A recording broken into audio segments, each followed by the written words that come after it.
তোমায় ভুলতে পারি না। সব ভুলিব কিন্তু তোমায় ভুলতে পারি না। আল্লাহুম্মা সাল্লি আলা সাইয়্যিদিনা ওয়া আলা আলিহি ওয়া সাহবিহি। ফারহান, তুমি যেখানে থাকো একটু মাইক্রোফোনটা তাড়াতাড়ি এনে দাও। ফারহান মন্ডল, তুমি যেখানে আছো মাইক্রোফোনটা গাড়ি থেকে একটু তাড়াতাড়ি এনে দাও।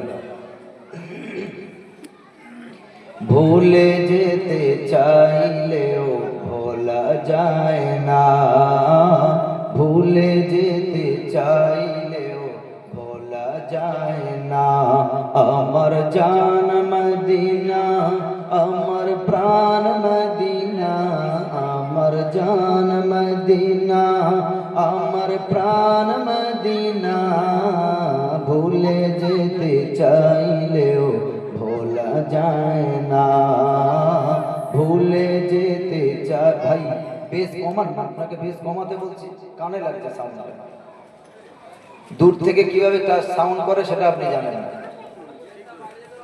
গেনটা বাড়াতে বলছি, আপনাকে টোন হাই করতে বলছি। আমি এখান থেকে যেমন বলবো যে আবার সাউন্ড থাকবে, আমি কাছে বলবো সেই সাউন্ড থাকবে। এটা তো গজলের সাউন্ড, গজল তো এইভাবে বলে। এই কাছে যাচ্ছে দেখেন জোরে হচ্ছে, একটু দূরে যাচ্ছে সাউন্ড থাকতে পারছে। এটা তো আপনারা জানেন।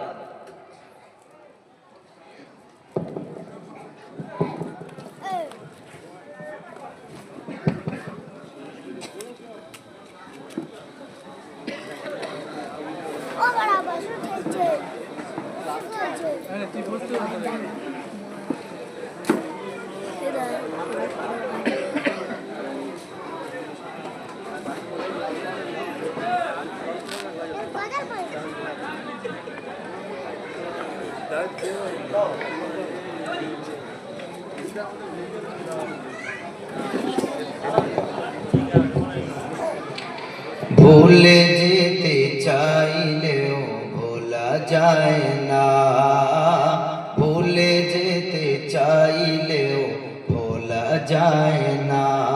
আমার জান মদিনা, আমার প্রাণ মদিনা, আমার জান মদিনা, আমার প্রাণ মদিনা। ভুলে যেতে চাইলেও ভোলা যায় না, ভুলে যেতে চাইলেও ভোলা যায় না। মদিনার স্মৃতিগুলি ভাবি বারে বার, কবে আমি দেখা পাবো রোজা তোমার। মদিনার স্মৃতিগুলি ভাবি বারে বার, কবে আমি দেখা পাবো রোজা তোমার। প্রিয় নবীর প্রেমে আমি হলাম দিওয়ানা, প্রিয় নবীর প্রেমে আমি হলাম দিওয়ানা। ভুলে যেতে চাইলেও ভোলা যায় না। আমার জান মদিনা, আমার প্রাণ মদিনা, আমার জান মদিনা, আমার প্রাণ মদিনা। ভুলে যেতে চাইলেও ভোলা যায় না, ভুলে যেতে চাইলেও ভোলা যায় না। আল্লাহুম্মা সাল্লি আলা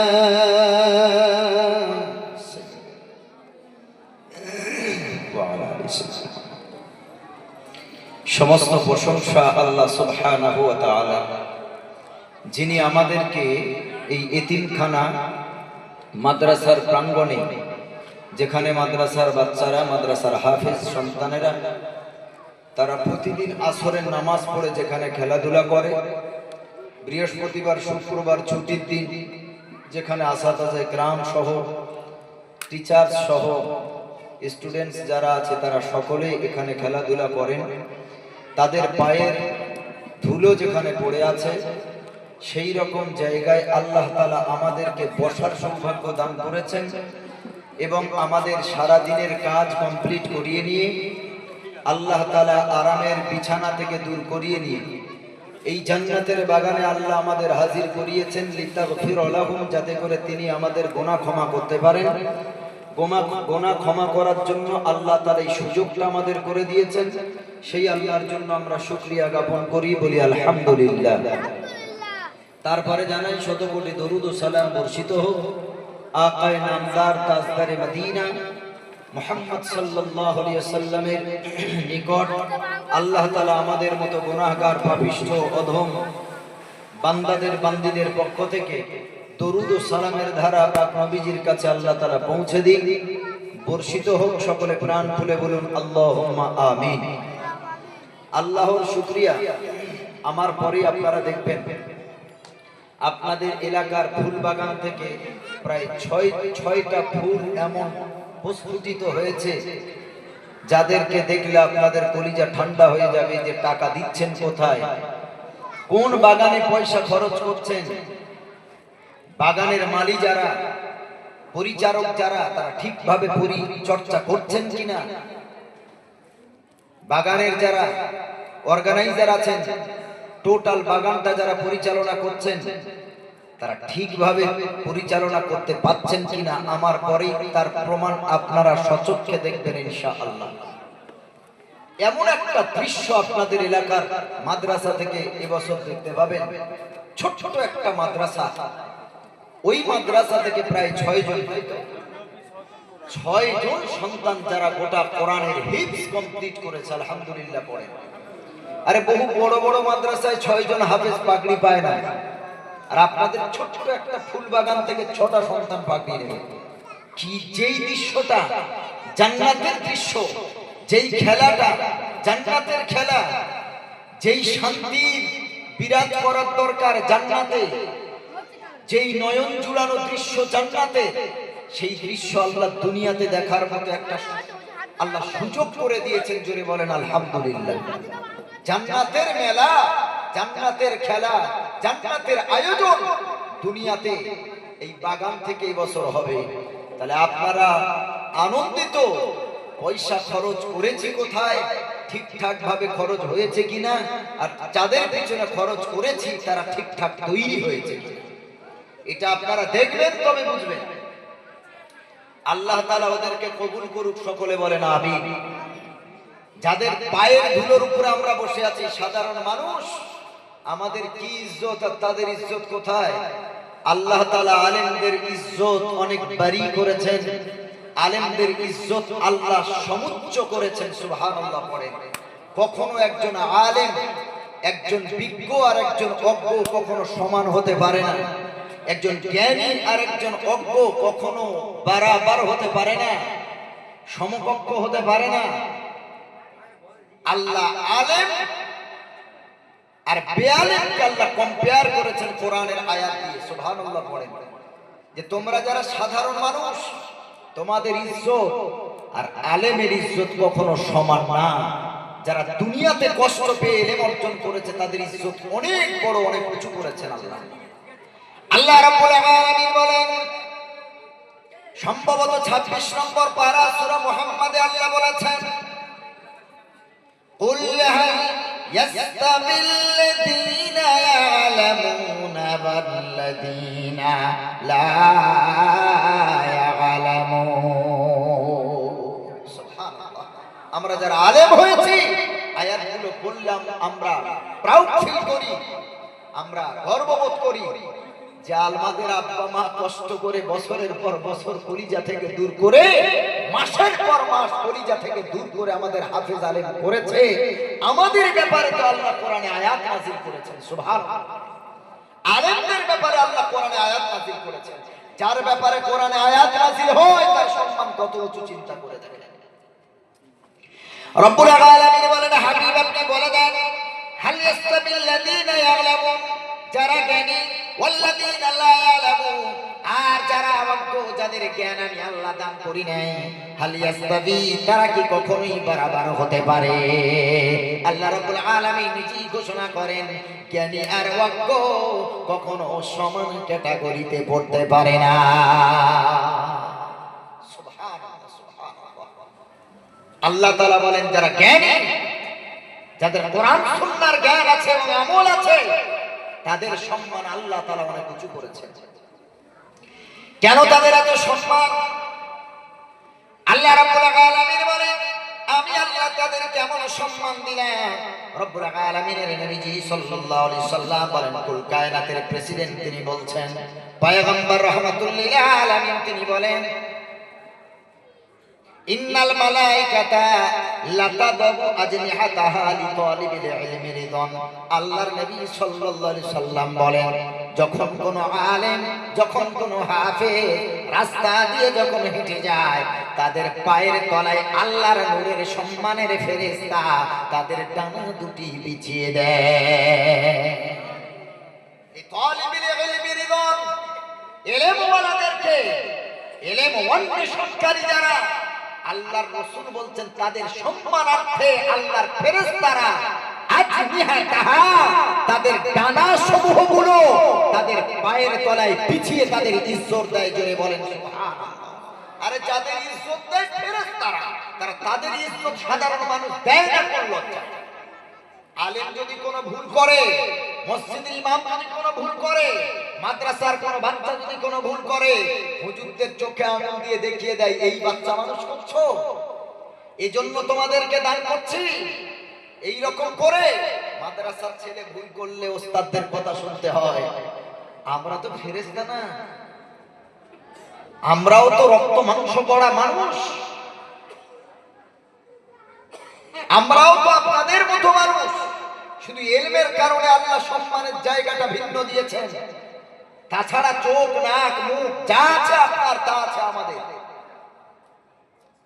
আল্লাহ রাসূল বললেন, কেউ যদি কারো পাপকে গোপন রাখে, কিয়ামতের দিন আল্লাহ তার পাপকে গোপন রাখবেন। জোরে বলেন সুবহানাল্লাহ। আলেমদেরকে নিয়ে বিরূপ মন্তব্য করবেন না, আলেমদের বিরুদ্ধে কথা বলে নিজের হায়াত কমিয়ে নেবেন না। আলেমদেরকে কষ্ট দিয়ে যদি দুনিয়া থেকে যান, মৃত্যুর সময় প্যারালাইজড হয়ে যাবে, গাল বেঁকে যাবে, মুখ বেঁকে যাবে, হাত অচল হয়ে যাবে, হাত তোলার ক্ষমতা পাবেন না। আমরা মানুষ, ভুল হবেই আমাদের, ভুলের ঊর্ধ্বে আমরা কেউ না। স্বয়ং আল্লাহ তাআলা আদম আলাইহিস সালাম যিনি নবী, প্রথম নবী, মানব কুলের প্রথম মানুষ যিনি, তাকে আল্লাহ তাআলা বললেন, উসকুন আনতা ওয়া যাওজুকাল জান্নাহ, তুমি আর তোমার বিবি জান্নাতে থাকবে। ওয়াকুলা মিনহা রাগাদান হাইতু শিতুমা, জান্নাতের যে প্রান্ত আছে সেখানে যেখানে ইচ্ছা মন চায় ঘোরো, বিলাসিতার জিন্দেগি তুমি তোমরা দুজন আয়েশারামে থাকো, কিন্তু সাবধান, লা তাকরাবা হাদিহিস শাজারা, জান্নাতের এই গন্ধম গাছের কাছে তোমরা দুজন কেউ যাবে না। নবীকে আর তার স্ত্রীকে আল্লাহ নিষেধ করলেন, জান্নাতে সব নাজ নিয়ামত তোমাদের জন্য দিলাম, কিন্তু এই গাছের গোড়ায় যাবে না। আদম নবী গেলেন না, কারণ শয়তান কোন নবীদের কাছে প্ররোচনায় ফেলতে পারে না, কোন নবীদের রূপ নিতে পারে না শয়তান। কিন্তু নবীদের বিবিগণ নবী নয়, এজন্য বিবির মাধ্যমে প্রতারিত করে, প্রতারণায় ফেলে বিবির মাধ্যমে গন্ধম ফল বিবিও খেলেন, স্বামীরে খাওয়ালেন। আল্লাহ তাআলা গুসসা করে বললেন, কুল্লাহ বিতু মিনহা জামিআ, তোমরা উভয়ই আমার জান্নাত থেকে পৃথিবীতে নেমে যাও, আমার জান্নাতের ড্রেস খুলে দাও, আমার জান্নাতের নিয়ামত আর তোমাদের দেওয়া যাবে না, পৃথিবীতে চলে যাও। একজন নবী আল্লাহ তার পদস্খলন ঘটালেন শিক্ষার জন্য, তিনি তো নবী, তবে কেন এটা করলেন, কেন গন্ধম গাছের ফল খেলেন? কারণ তিনি আমাদের জন্য মডেল শিক্ষা। ভুল করার পরে যে আল্লাহর কাছে তওবা করতে হয়, যদি তিনি এটা না করতেন, পৃথিবীর মানুষ তওবার সিস্টেম শিখত না। 300 বছর আল্লাহর কাছে তওবা করলেন, 300 বছর তওবা, শেষে তাদের দুজনকে আল্লাহ মিলিয়ে দিলেন। একজনকে আল্লাহ আদম নবীকে ফেললেন ইন্ডিয়াতে, অখণ্ড ভারতে, সুবহানাল্লাহ, তার পায়ের ছাপ আজও আছে শ্রীলঙ্কার মাটিতে, আদম পাহাড়ে। তার বিবিকে ফেলে দেওয়া হলো মদিনা থেকে 17 কিলোমিটার দূরে হেজাজ নামক অঞ্চলে। দুজনের মিলন কোথায় ঘটালেন? তায়েফের বুকে, সুবহানাল্লাহ, যেখানে তাদের উভয়ের তওবা আল্লাহ কবুল করেছিলেন। আমি গিয়ে দেখে এসেছি সেই তওবা কবুলের স্থান। আল্লাহ তাদের তওবা কবুল করলেন। আল্লাহ শিখিয়ে দিলেন, তওবা করো আমার কাছে এই বাক্যগুলো দ্বারা। রব্বানা যালামনা আনফুসানা ওয়া ইল্লাম তাগফির লানা ওয়া তারহামনা লানাকুনান্না মিনাল খাসিরিন। হযরত আদম আর তার বিবি হযরত হাওয়া আলাইহিস সালাম আল্লাহর কাছে হাত দুটি তুলে বলে, আল্লাহ রব্বানা যালামনা আনফুসানা, আমরা উভয় আমাদের উপরে জুলুম করেছি, ওয়া ইল্লাম তাগফির লানা, আল্লাহ যদি আমাদের ক্ষমা না করো, লানাকুনান্না মিনাল খাসিরিন, অবশ্যই আমরা ধ্বংস হয়ে যাব, শেষ হয়ে যাব। আল্লাহ তাদের বাক্যগুলো কবুল করে নিয়ে দুইজনের তওবা কবুল করে আবার জান্নাতের মেহমান বানিয়ে দিয়েছে। তিনি তো ছিলেন নবী। আল্লাহ তাদেরকে যদি পদস্খলন ঘটান, আমরা তো মানুষ, আমরা তো সাধারণ মানুষ, আমরা তো নবী না, আমাদের পক্ষে ভুল হওয়া, আমরা ভুলের ঊর্ধ্বে না, ভুল হওয়াটাই স্বাভাবিক। আলেম ভুল করবে না কে বলেছে? তাদের পিছনে শয়তান লেগে থাকে বেশি। একটা সাধারণ মানুষকে শয়তান সাধারণ মানুষকে ঘোরাতে তার সময় লাগে না। একটা আলেমকে ব্রেন ওয়াশ করতে গেলে শয়তানের কলিজা কানা হয়ে যায়। এই জন্য আলেমদের বিরুদ্ধে কোনো কথা বলবেন না। হ্যাঁ, যদি আপনার চোখের সামনে কোনো ভুল ধরা পড়ে, প্রাইভেটে আলাদা ভাবে সিকিউর ভাবে আলেমকে ডেকে বলবেন, হুজুর আমি দেখেছি আপনাকে এটা করতে, আপনি এটা করবেন না, আপনি একজন আলেম মানুষ, হুজুর মানুষ, ইমাম মানুষ, আমি দেখেছি, আমি আপনাকে বলছি, আমি কাউকে বলবো না, আল্লাহর কাছে ক্ষমা চান। এভাবে যদি একজন আলেমকে টেনে নিতেন ভাই হিসেবে, আল্লাহ আপনার উপরে খুশি হয়ে যেত। আলেমের ভুল দেখেছেন, আলেমকে সতর্ক করতে পারেন, আলাদাভাবে ভাই হিসেবে বলতে পারেন, হুজুর একটু ভেবে চিন্তে পা তুলবেন। কারণ বর্তমান মানুষ আলেমদের কোনো ভুল যদি ধরতে পারে, তারা সেটাকে সাধারণভাবে হাইলাইট করতে 1 মিনিট সময় দেয় না, মানুষের সামনে তারা তুলে ধরে। একটা সাধারণ মানুষ যে পাপ করবে, আশেপাশের মানুষ সবাই জানে, কোনো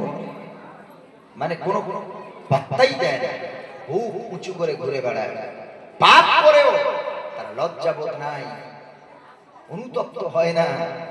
এটা একটা আলেম, তাকে যখন আপনি অপমান করবেন, আলেম সমাজের বুকে মাথা তুলে চলার মতো ক্ষমতা তিনি পাবেন না। আলেমদেরকে অপমান করবেন না। এই কারণে আল্লাহর নবী সাল্লাল্লাহু আলাইহি সাল্লাম বলেছেন, কোন আলিমান যদি সম্ভব হয়, যদি ক্ষমতা থাকে তো আলেম হও, আও মুতাআল্লিমান, আলেম যদি না হতে পারো তো আলেমের ছাত্র হও। বৃদ্ধ বয়সে আলেমের কাছে কোরআন শিখে নাও, আলেমের ছাত্র হও। শিক্ষার কোনো বয়স নাই। এখন রিটায়ার লাইফ, বাড়িতে শুয়ে আছেন, ছেলেরা ইনকাম করে, আপনাকে দেখে আপনার কোনো কাজ নাই। একটা সময় হুজুরের কাছে এসে বলুন, হুজুর এত বয়স হয়েছে এখনো কোরআনটা শুদ্ধ করে পড়তে পারিনি, নুরানি কায়দা নিয়ে আসুন, মক্তবে যান, লজ্জা নাই।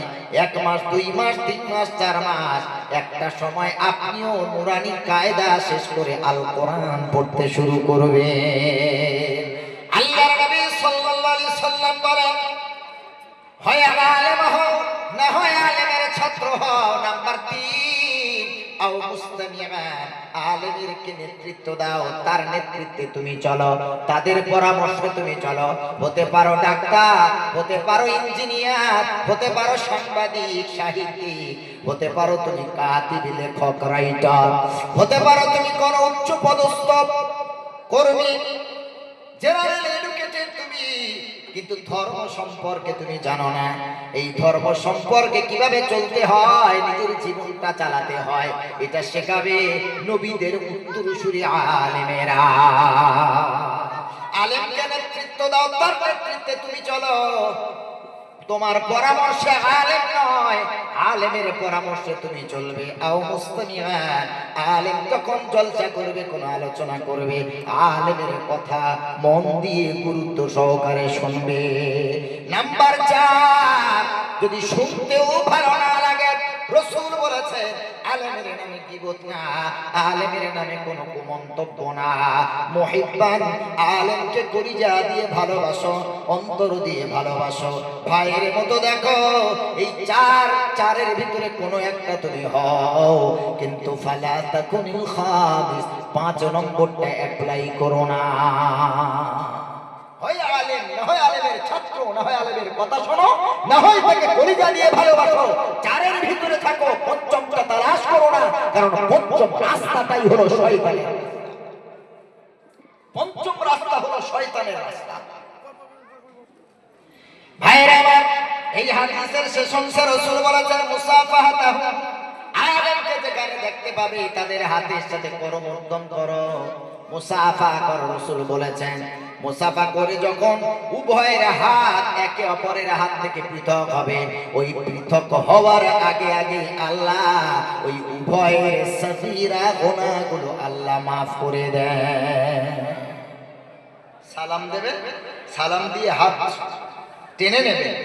রাসূল বলছেন উভয়ের হাত টেনে নেওয়ার আগে আগে উভয়ের গুনাহ আল্লাহ তাআলা মাফ করে দেন। জোরে বলুন সুবহানাল্লাহ।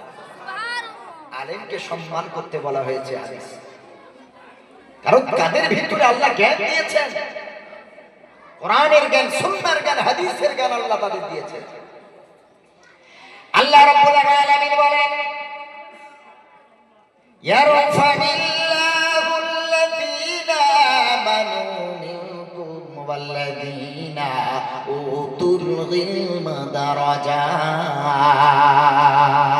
আল্লাহ রাব্বুল আলামিন কোরআন মাজিদের ভিতরে বলেন ইয়ারফানিল্লাহু আল্লাযীনা আমানু মিনকুম, তোমাদের ভিতরে যারা ঈমান এনেছে, ঈমানদার ব্যক্তি যারা, তাদের, এবং উতুল ইলমা দারাজাত, যাদেরকে আল্লাহ তাআলা ইলম জ্ঞান দান করেছেন, ইলম দান করেছেন যাদেরকে, আল্লাহ রাব্বুল আলামিন বলেন এই দুই শ্রেণীকে উতুল ইলমা দারাজাত, আল্লাহ তাদের সম্মান উচ্চ জায়গায় পৌঁছে দেন।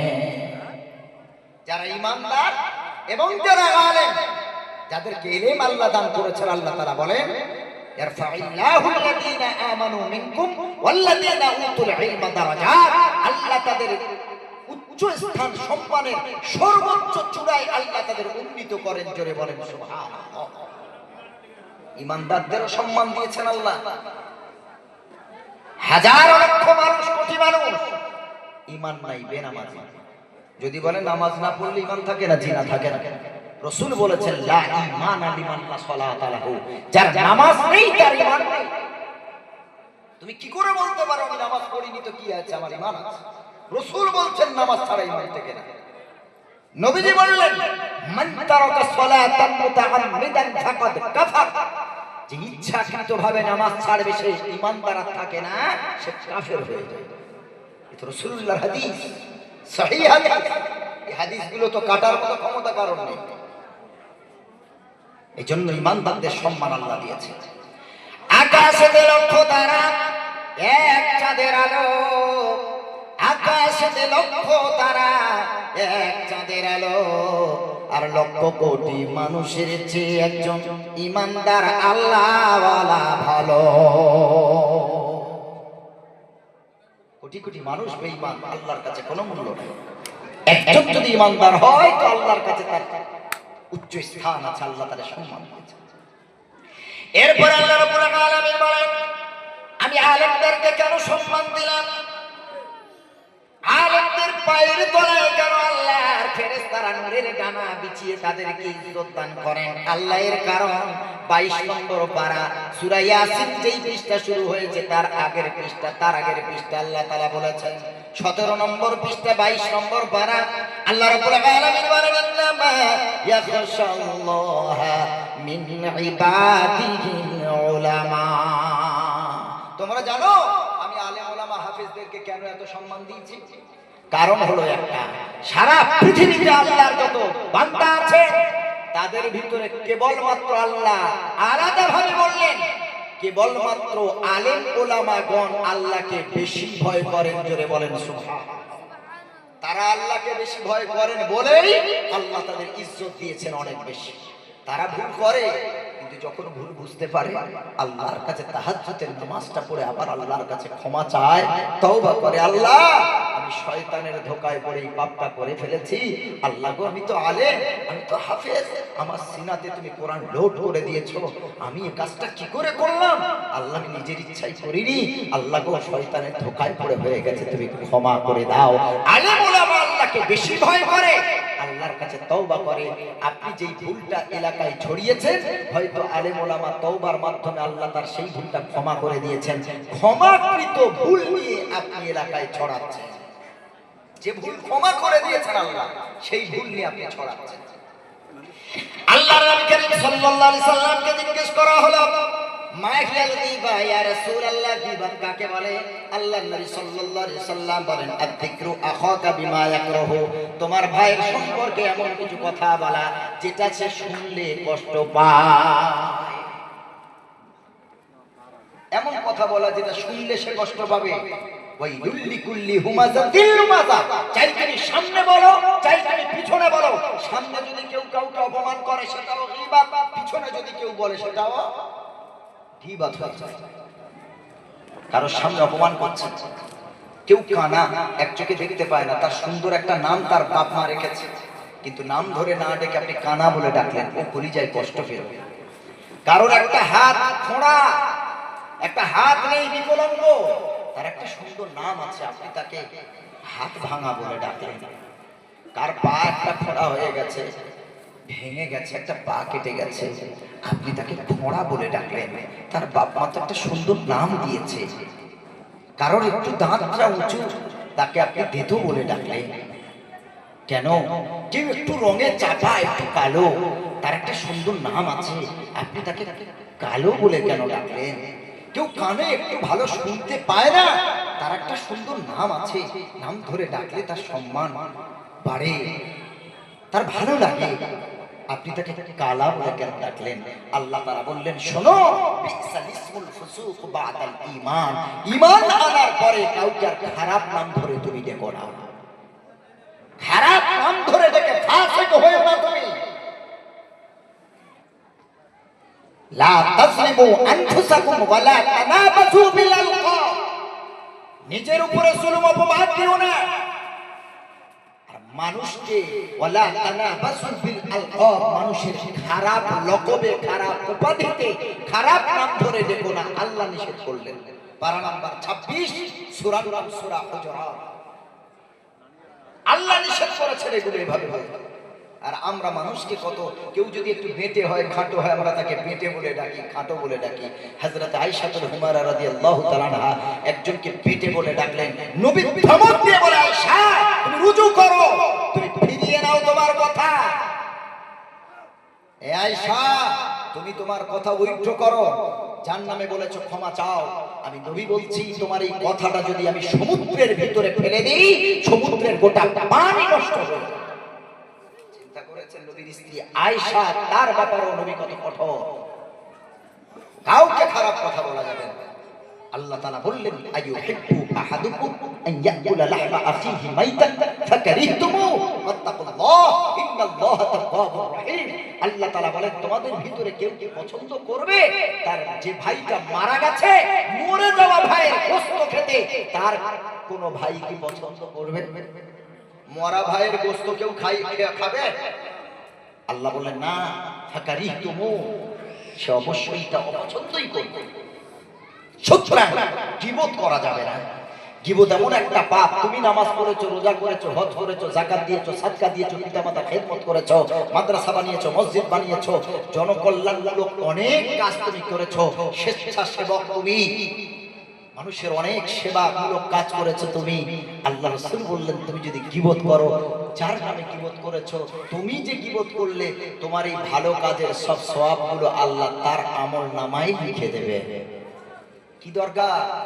সারা মাস খাটবো আমি, কোম্পানিতে চাকরি করব আমি, রাজমিস্ত্রি খাটবো আমি, অক্লান্ত পরিশ্রম করে ঘাম ঝরিয়ে, আর এক মাসের মাইনে আমি আরেকজনকে দিয়ে দেবো, এটা কি সম্ভব? ও বাবজি, যুবক ভাইরা, আপনি সারা মাস খেটে যে ইনকামটা করলেন, কোম্পানি যে মাইনেটা দিল, কেউ আপনার কাছে চেয়েছে তোর এই মাসের মাইনেটা আমার দেন, আরে আপনি দিয়ে দেবেন? তাহলে আপনি নামাজ পড়ে, রোজা করে, ভালো ভালো কাজ করে সব অর্জন করলেন কষ্ট করে, আর একজনের নামে গীবত করে আপনার সবই কষ্ট করা সবগুলো তার আমল নামে চলে যাবে। কি আশ্চর্য কথা! এটা যারা করে, নারীরা তো বেশি করে। কত যে গীবত! দুটো মেয়ে মহিলা যদি এক জায়গায় হয়, এ ওর স্বামী, এ ওর পরিবার, এ ওর শাশুড়ি, এ ওর শ্বশুর, এ ওর ননদ, এ ওর যা, কত গল্প যে হয়। ওদিকে দেখো নামাজ পড়ে পড়ে কপাল কালি ভালো করে দিচ্ছে, কিচ্ছু হবে না। যার নামে করেছো তার নামে সব সব চলে যাবে। এই জন্য আমাদের নামে যত গীবত করবে আমাদের তত লাভ বেশি।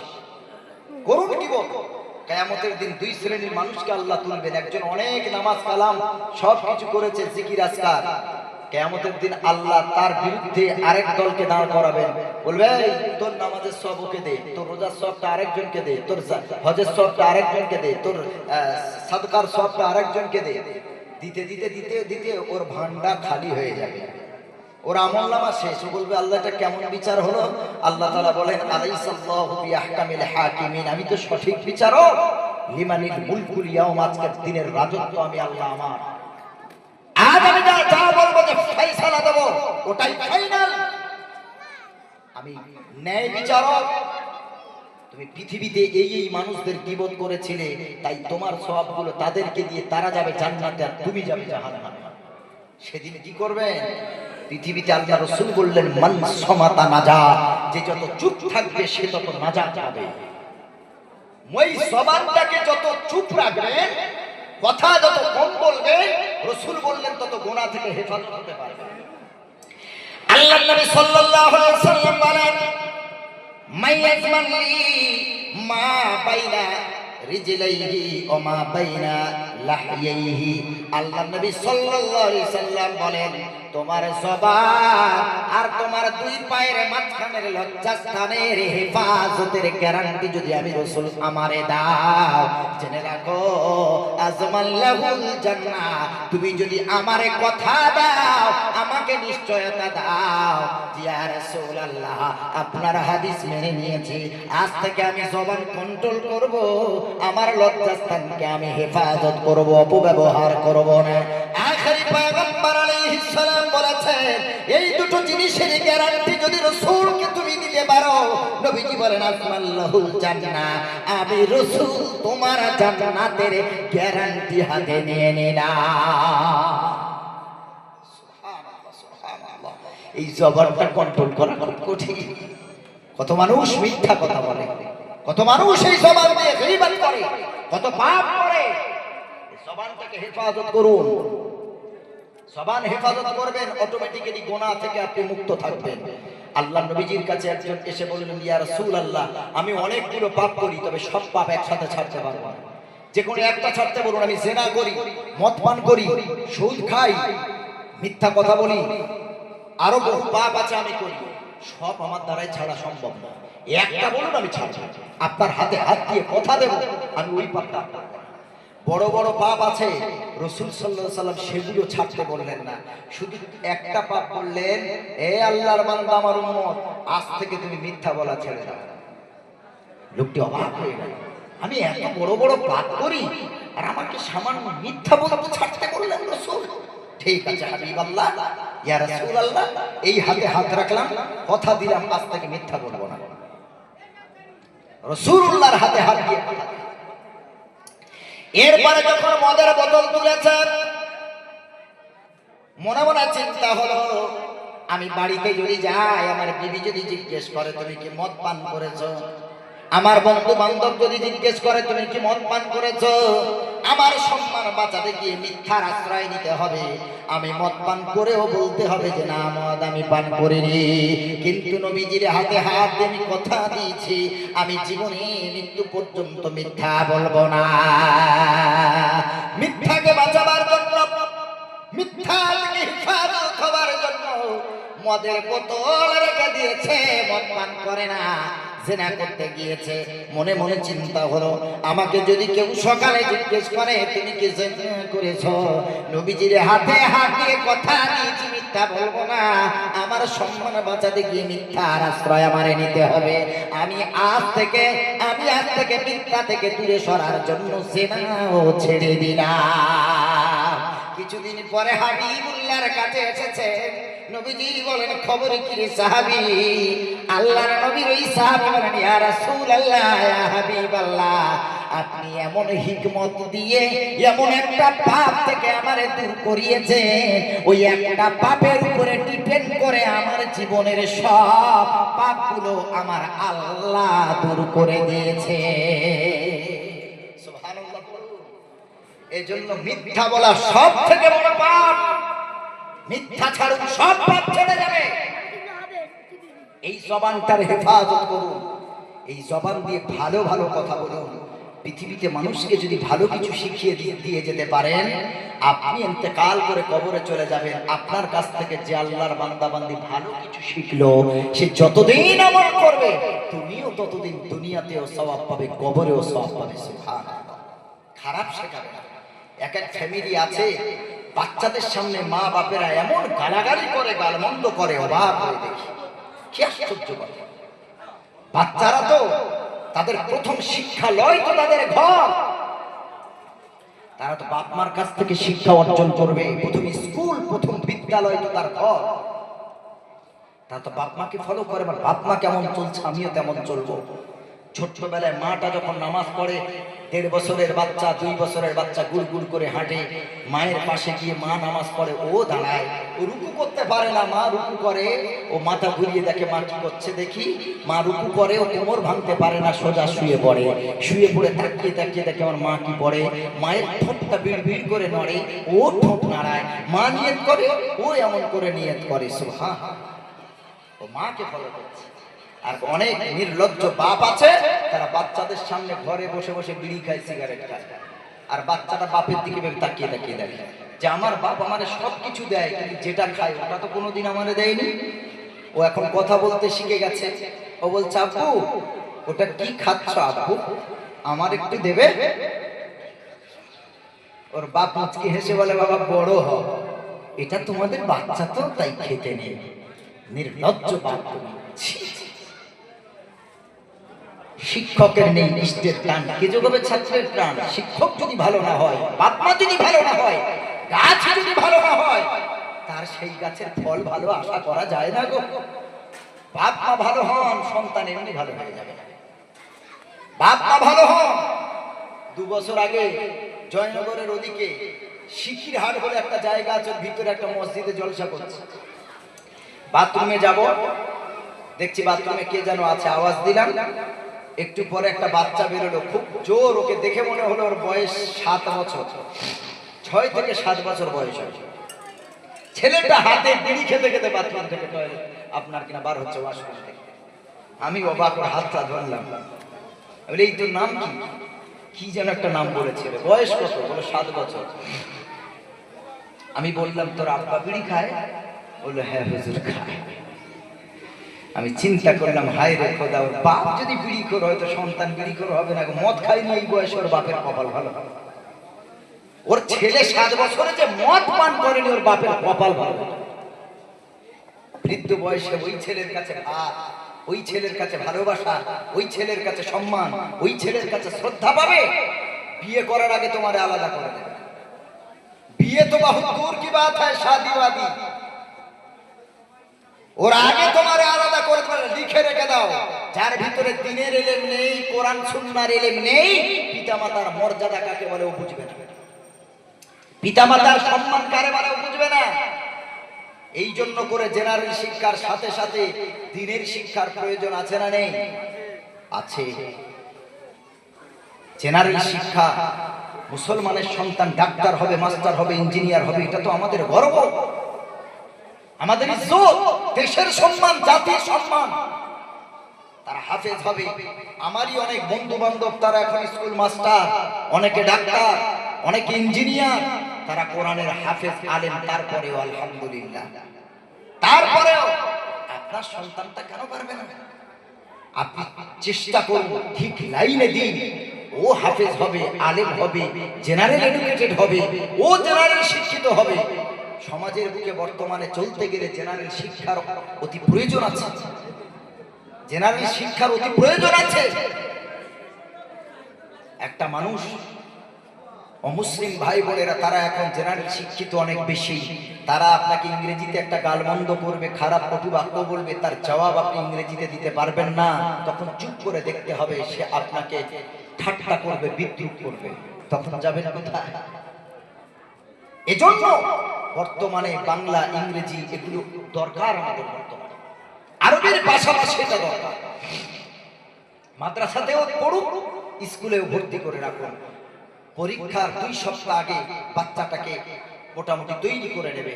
আর এখন তো প্রায় মাদ্রাসাতে বাংলার সাথে আপনার আরবির সাথে জেনারেল শিক্ষা দেওয়া হয়। আমি জানি না এখানে দেওয়া হয় কিনা, দেওয়া হয় আলহামদুলিল্লাহ। দেখেন নতুন মাদ্রাসা 3 বছরে, তারপরেও জেনারেল শিক্ষা দেওয়া হয় আলহামদুলিল্লাহ, এটা দরকার।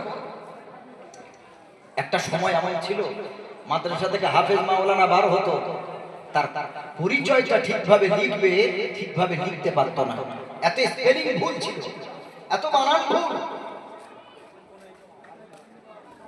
এমন একটা সময় এমন ছিল, তার দেশের প্রধানমন্ত্রী কাকে বলে, মুখ্যমন্ত্রী কাকে বলে, এমএলএ কাকে বলে, এগুলো জানতো না। আলহামদুলিল্লাহ এখন প্রায় মাদ্রাসার সন্তানেরা এগুলো অনেক অ্যাডভান্স, অনেক কনসাস, আলহামদুলিল্লাহ অনেক এগিয়ে গেছে বর্তমানে। একটা সময় কত কষ্ট ছিল মাদ্রাসায়, এখনো আছে, কিন্তু সেই কষ্ট এখন আর নেই। কারণ আপনাদের মতো কিছু মানুষ, দয়াদ্র হৃদয়ের মানুষ, তারা এগিয়ে এসেছে, তারা ঐক্যবদ্ধ হয়ে, সংঘবদ্ধ হয়ে তারা এগিয়ে এসেছে যে মাদ্রাসা যত বন্ধ হবে আমরা আমাদের রোজগারের পয়সা দিয়ে মাদ্রাসা তত বানাবো। জোরে বলেন আলহামদুলিল্লাহ। সরকার তুমি কত বন্ধ করবে করো। আজকে আসামের দিকে তাকিয়ে দেখেন, আমি তো সেই অক্টোবর মাস থেকে প্রায় এই জানুয়ারিরও বহু এখনো আছে প্রোগ্রাম, আসামে বেশি, ত্রিপুরাতে বেশি প্রোগ্রাম। আসামে গিয়ে খবর নেই কত মাদ্রাসা বন্ধ করে দিয়েছে। এই 1 সপ্তাহ আগে ত্রিপুরার কৈলা শহর মসজিদে আগুন লাগিয়েছে, সেই মসজিদেই ছিল প্রোগ্রাম। আমাদের বিরুদ্ধে অনেক ষড়যন্ত্র চলছে, ভুলে যাবেন না ইমাম মাহদির আসার সময় হয়ে গেছে, এটা আমার ধারণা। মুসলমানদের উপরে অত্যাচার যা হয়েছে আমাদের পশ্চিমবঙ্গে একটু ভালো আছে, একটু অপেক্ষা করেন, দেখতে পাবেন কিছু বছরের ভিতরে রাস্তাঘাটে আপনি দাড়ি টুপি নিয়ে চলতে পারবেন না। এখনই তো শুরু হয়েছে।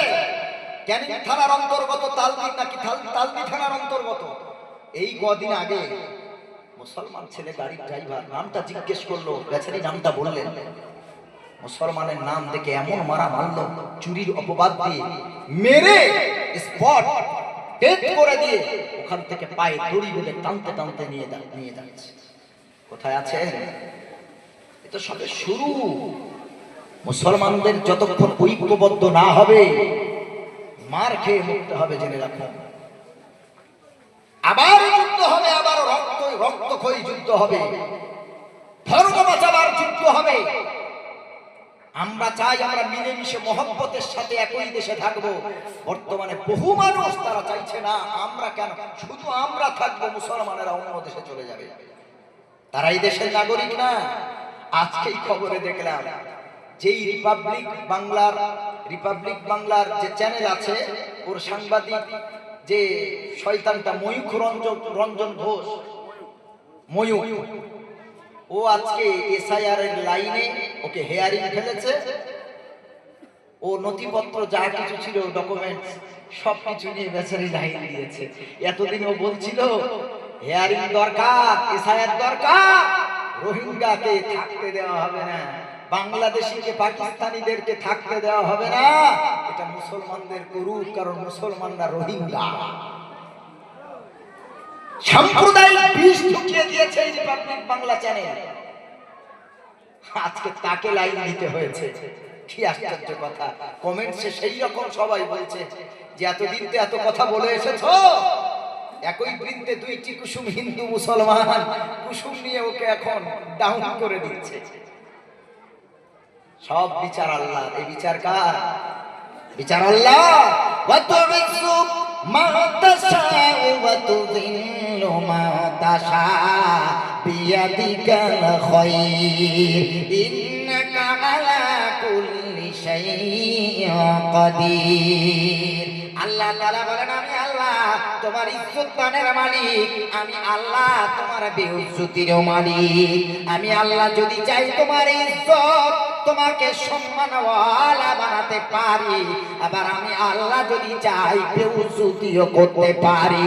আমি আল্লাহ যদি চাই তোমাকে কোটিপতি বানাতে পারি, আবার আমি আল্লাহ সামান্য রোগ দিয়ে তোমারে কোটি কোটি টাকা খরচ করেও রোগ সারাতে পারবে না। আমি আল্লাহ তোমার পথের ভিখারি বানাতে পারি। মরণ থেকে কোথায় পালাও, মরণ তোমায় নেবে ঘিরি। যদিও সুদূর আকাশ পানে লুকাও সেটা লাগিয়ে সিঁড়ি। মরণ থেকে কোথায় পালাও, মরণ তোমায় নেবে ঘিরি। যদিও সুদূর আকাশ পানে লুকাও সেটা লাগিয়ে সিঁড়ি। নদী পথে নৌকা চালাও ও মাঝি ভাই, আর ভেলা ডোবার আগে আমি ও পার উঠতে চাই। ডুবে গেলে ভেলারে আর ওঠে না, ডুবে গেলে ভেলারে আর ওঠে না, আর ভেঙে গেলে মেলা রে আর জমে না। নদীর কুল ভাঙে ও কুল গড়ে, নদীর কুল ভাঙে ও কুল গড়ে, এই তো নদীর খেলা। আর সকাল বেলার ধনী রে তুই ফকির সন্ধ্যা বেলা। কোথা নমরুদ কোথা সাদ্দাত, কারুন আজ কোথা, রিক্ত হস্তে মাটির গহীনে রয়েছে তাদের পোতা। সাদ্দাত সব পলক তোমার নাহি কহলিতে দিবে, আর হুঙ্কারে মালাকুল মউত তোমায় নিয়ে যাবে। কোথা থেকে আগমন, কোথায় যেতে হবে, কে আনিল কি কারণে জানি না রে এভাবেতে। দীপ্ত কণ্ঠে মনির কহে ফুলতা যাকি রয় কখনো, এক রাত কি দুরাত রহে ফুল বুঝিস নে তোর জীবন। ঠিক এমনি করে সঙ্গ হবে এই ভবের খেলা পড়ে রবে, ঠিক এমনি করে সঙ্গ হবে এই ভবের খেলা পড়ে রবে। কোথায় ভাই যে চলে যাবে, কোথায় ভাই যে চলে যাবে, খোঁজ খবর কি থাকবে ভাবে। আজ এই দুনিয়াতে আছি, কাল নাও থাকতে পারি। গত বছরের প্রোগ্রামে যারা এখানে বসেছিলেন, আপনার পাশে বসে যারা জলসা শুনেছে, 2026-এ তারা অনেকে নাই। আবার এই 2026-এ আপনারা পাশাপাশি বসে জলসা শুনছেন। হতে পারে 2027-এ আপনাদের ভিতরে আমার ভিতরে অনেকের অনেক মানুষ দুনিয়া থেকে চলে যাবে। মনের বড় আশা আগামী বছর আবার জলসা হবে, আবার মন ভরে জলসা শুনবো, দান দেব, মাদ্রাসা বানাবো, আমাদের পয়সায় হাফেজ হবে, আলেম হবে। মনের আশা, কিন্তু এই একটা বছরের ভিতরে এই এক বছরের মেহমান আমি না আপনি কেউ বলতে পারবো না। হতে পারে আগামী বছর জলসা হবে, বক্তা আসবে, মাদ্রাসার বাচ্চাদের মাথায় পাগড়ি হবে, কিন্তু আপনার দেখার সৌভাগ্য আর মাটির উপরে হবে না। ওরে মুসলমান, এজন্য করে আল্লাহ রাব্বুল আলামিন বলেন ওয়াল আসরি ইন্নাল ইনসানা লাফি খুসর। সময়কে মূল্যায়ন করো। সময়ের কসম করে আল্লাহ সময়ের বড় দাম দিয়েছেন। আল্লাহ বলে যে সময়টা চলে যায়, এই সময় আর জীবনে তুমি ফিরে পাবে না। আল্লাহ তাআলা বলেন সময়ের মূল্যায়ন করো, কদর করে দাও। ও মুসলমান বাবাজি, আজ আল্লাহ টাকা দিয়েছে দিয়েছেন, গাড়ি বাড়ি দিয়েছেন, পয়সা দিয়েছেন, সব দেওয়া দিয়েছেন আল্লাহ। সব জিনিসের মালিক আল্লাহ। জোয়ান যুবক আল্লাহ বানিয়েছেন, হাত দুটো সুস্থ দিয়েছেন, চোখ দুটো সুস্থ দিয়েছেন আল্লাহ, পা সুস্থ দিয়েছেন, ব্রেন আল্লাহ সুস্থ ব্রেন দান করেছেন। এগুলো দিয়ে আমরা খাটাখাটনি করি, রুজি রোজগার করি। আমার আল্লাহ আমাদের সুস্থতার মাধ্যমে আমাদের আল্লাহ রুজির ব্যবস্থা করেছে। আল্লাহ রাব্বুল আলামিন বলেন, ফাযকুরুনি আযকুরুকুম ওয়াশকুরুলি ওয়ালা তাকফুরুন।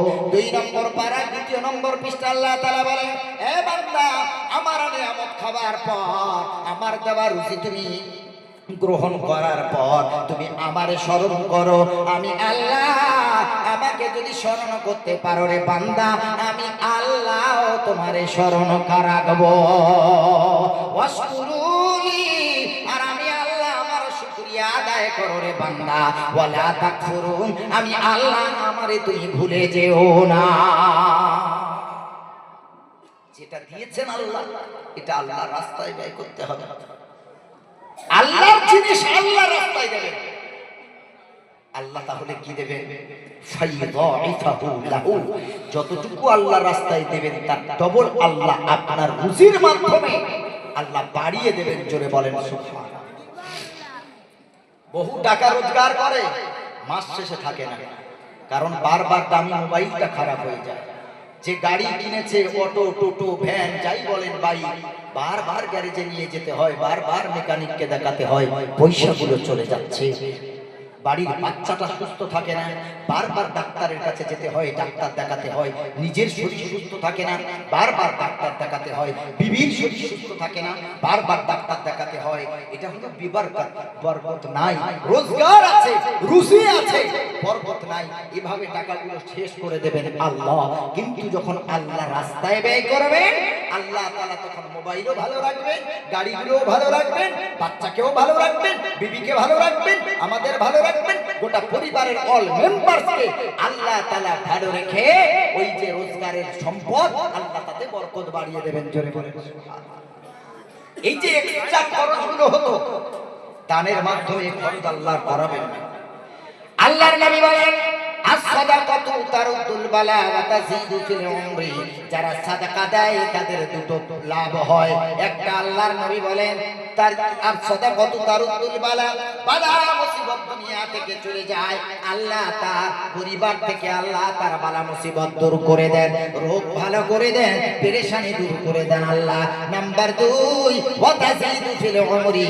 আল্লাহ তাআলা তাদের পরিবারে যদি কারোর হায়াত কম থাকে, দানের ওসিলায় আল্লাহ তার হায়াত বাড়িয়ে দেয়। আল্লাহর নবী বলেন, দান করলে দুটো ফায়দা হবে, দুটো উপকার। নাম্বার 1, বিপদ কেটে যাবে, রোজগারে বরকত হবে, যতটুকু ইনকাম করেন তাতে বরকত আল্লাহ দেবেন, অন্যান্য খরচের দরজা আল্লাহ বন্ধ করে দেবেন। নাম্বার 2, আপনার হায়াত যদি থাকে 30 বছর 40 বছর, আল্লাহ আপনার হায়াত বাড়াবে। আপনার বাচ্চার হায়াত যদি থাকে 15 বছর 20 বছর 30 বছর, আল্লাহ তার হায়াত বাড়াবেন। আপনার মা বাবার আল্লাহ হায়াত বাড়াবেন, বিবির হায়াত বাড়াবেন, আপনার হায়াত আল্লাহ বাড়িয়ে দেবেন। আল্লাহ রাসূল বললেন, একমাত্র তাকদীর পরিবর্তন হয় দুটো আমলের দ্বারা, ভাগ্য পরিবর্তন হয় দুটো আমলের দ্বারা। যদি কারোর ভাগ্যে লেখা থাকে তার মৃত্যু হবে 20 বছর 30 বছর 10 বছর 15 বছর 5 বছর 6 বছর, যদি তার বিপদ লেখা থাকে, আল্লাহর নবী বলছেন তার তাকদীরে যদি আল্লাহ লিখে দেন, তো এই তাকদীরও পরিবর্তন হয়ে যায় দুটো আমলে। একটা হলো সাদাকা বা দান, নাম্বার 2 দোয়া। সাদাকা আর দোয়ার মাধ্যমে আল্লাহ তার বান্দা বান্দির ভাগ্য পরিবর্তন করে দেন। জোরে বলেন সুবহানাল্লাহ। এই দুটো আমল ছাড়া পৃথিবীর কোনো আমল নাই যেটাতে ভাগ্য পরিবর্তন হয়। যদিও যেই দিনে মায়ের পেটে আমরা আল্লাহ রূহ দিয়েছেন, ফানাফাখনা ফীহি মির রূহিনা, মায়ের পেটে আল্লাহ তার বান্দা বান্দিকে যেই দিনে আল্লাহ জীবন দিয়েছেন, রূহ দিয়েছেন, ওই দিনেই আল্লাহ আমাদের 4টে জিনিস লিখে দিয়েছেন। একটা হলো রিজিক, কত টাকা রোজগার করব। নাম্বার 2, হায়াত মাউত। নাম্বার 3, আমল, পৃথিবীতে কেমন আমল আমরা করব। নাম্বার 4, তাকদীর, এই চার জিনিস নবী করিম সাল্লাল্লাহু আলাইহি সাল্লাম বলেন মায়ের পেটে যেদিন আল্লাহ রূহ দান করেছেন ওই দিনেই লিখে দিয়েছেন। তাহলে এটা পরিবর্তন হবার একমাত্র চাবিকাঠি হলো দুইটা, একটা হলো দান আর একটা হলো দোয়া। আল্লাহর কসম, দোয়া এবং দানে ভাগ্য যদি খারাপ থাকে আল্লাহ খারাপ ভাগ্যকে ক্রস মার্ক দিয়ে আল্লাহ রাইট মার্ক মেরে দেয়। জোরে বলেন সুবহানাল্লাহ। আল্লাহ খারাপ ভাগ্যকে দানের মাধ্যমে পরিবর্তন করে দেয়। আমরা কেউ জানি না কালকে আমাদের কি হবে, আজ রাতে আমাদের কি হবে, আমরা কেউ বলতে পারবো না জীবনের শেষ রাত আজকে কিনা। কারণ বহু সুস্থ মানুষ খানা দানা খেয়ে ঘুমিয়ে পড়েছে, সকালের সূর্য ওঠা দেখতে পাই, কেউ বলতে পারবে না, এক সেকেন্ড গ্যারান্টি নেই জীবনে। এই কারণে আল্লাহ রাব্বুল আলামিন বলেন, রাসূল বলেছেন আনা ওয়া কাফিলুল ইয়াতামা কাল কাহাতাইনি ফিল জান্নাহ। আল্লাহর নবী বলেন আমি নবী হলাম ইতিম, জীবনে বাবার মুখটুকু আখিরি পয়গম্বর আলাইহিস সালাম দেখতে পাননি। 6 বছরে বেচারি মা হারা, 8 বছর দাদু ছিল সেও দুনিয়া থেকে চলে গেল। সর্বহারা নবী আমার আল্লাহ রাব্বুল আলামিন নবীজির সন্তান তুলে নিয়েছেন। পুত্র সন্তান তুলে সন্তানহারা বেদনা কাকে কয়, কেমন সেই কষ্ট নবীজিকে আল্লাহ বুঝিয়েছেন। বাপ হারা কষ্ট, যাদের দুনিয়া থেকে পিতা চলে যায়, পিতা চলে গেলে মনে কত কষ্ট হয়। আখেরি পয়গম্বর তো সকলের নবী, এই কারণে বাপ হারা কষ্ট কেমন নবীকে আল্লাহ বুঝিয়েছেন।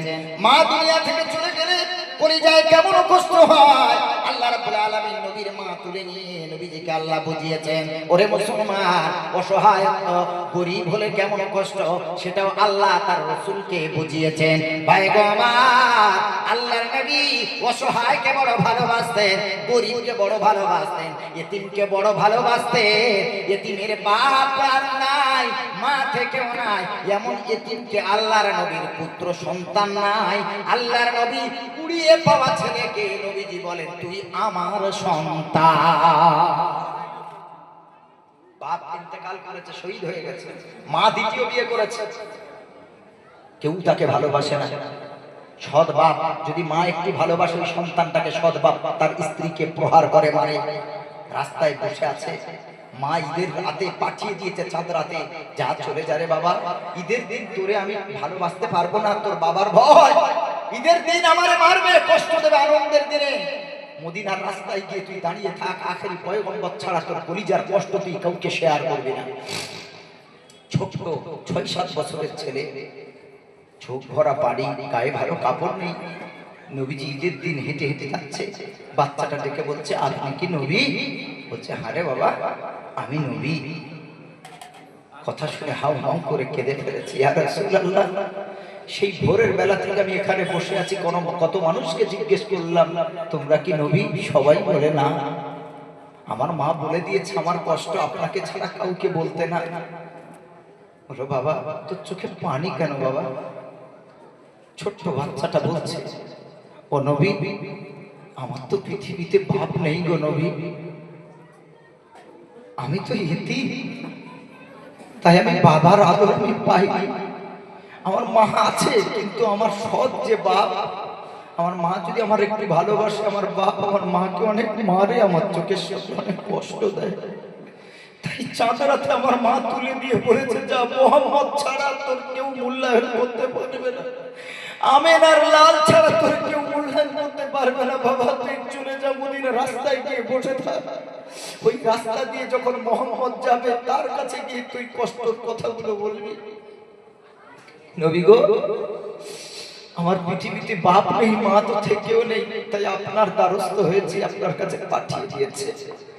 বাচ্চার এই কথা শুনে আখেরি পয়গম্বর আলাইহিস সালাম বাচ্চার চোখের পানিটা মুছে দিয়ে, মুখে চুমা দিয়ে, কপালে আদরের চুমা দিয়ে, বুকে জড়িয়ে দিয়ে বলছে বাবা তুই কি এতিম? তুই তো কিছুদিন হলেও তোর বাপকে পেয়েছিস, আমি তোর থেকে বড় এতিম, আমি জীবনে আমার বাপ কেমন দেখতে ছিল আমি জানি না রে। তোর নাম কি রে বাবা? বললো ইয়া রাসূলুল্লাহ আমার নাম হলো যায়েদ। বললো তোর বাবার নাম কি ছিল? বললো আমার বাবার নাম ছিল হারেস। বললো আমার তো বাপ নেই, আমি জীবনে বাপও দেখিনি, তুই দেখেছিস? আয় বাবা, আমি ঈদের নামাজ পড়াতে যাচ্ছিলাম, আজকে ঈদের নামাজ একটু লেট করে পড়াবো, তুই আগে আমার বাড়ি চল। আম্মা জান আয়েশার কোনো সন্তান ছিল না, আম্মা জান খাদিজাতুল কুবরা ছাড়া আর কোন নবীর কোন বিবির সন্তান ছিল না। ভাই আমার, বাড়িতে গিয়ে নবীজি কোলে নিয়ে বাচ্চাটারে হযরতে আয়েশাতুল হুমায়রার সামনে দাঁড় করিয়ে দিলেন। হযরতে আয়েশাতুল হুমায়রা আম্মা জান দেখে অবাক, ইয়া রাসূলুল্লাহ, তাকে নিয়ে আজকে ঈদের দিনে আপনি এসেছেন। আল্লাহর নবীর চোখে পানি, বলছে আয়েশা, আজকে ঈদের মতো আনন্দের দিনে আল্লাহ একজন এতিমকে দিয়ে আমি রাসূল আমাকে ধন্য করেছে। এই আয়েশা, তোমার তো বাচ্চা নেই, আল্লাহ তোমার সন্তান দেয়নি। এই এতিমটার জীবনে বাপে পাইনি, মায়ের আদর তেমন পাইনি। তাড়াতাড়ি আসো আয়েশা, ওকে গোসল করিয়ে দাও, ভালো একটা কাপড় পরিয়ে দাও। আমি নবী বলছি, রে আয়েশা, তোমার হাতটা একটু মায়াবী, হাতটা এই এতিম বাচ্চার মাথাতে তুমি বুলিয়ে দাও। আমি রাসূল বলছি, এতিমের মাথার যতগুলো চুল তোমার হাতের তলায় লাগবে, আমার আল্লাহ তোমার আমলনামায় তার থেকেও বেশি সওয়াব লিখে দেবেন। আয়েশা, হযরত আয়েশা রাদিয়াল্লাহু তাআলা দেরি করলেন না, দৌড়ে গিয়ে বাচ্চাটাকে কোলে তুলে আদর করে চুমা দিয়ে মাথায় হাত বুলাচ্ছে, গোসল করে কাপড় পরিয়ে দিয়েছে। বাচ্চাটাকে আখেরি পয়গম্বর কাঁধে তুলে মদিনাতে ঈদের ময়দানে গেলেন। সব সাহাবীরা দেখছেন, এটা কার বাচ্চা? সে তো ধন্য যে নবীর কোল চড়ার মতো সৌভাগ্য অর্জন করেছে।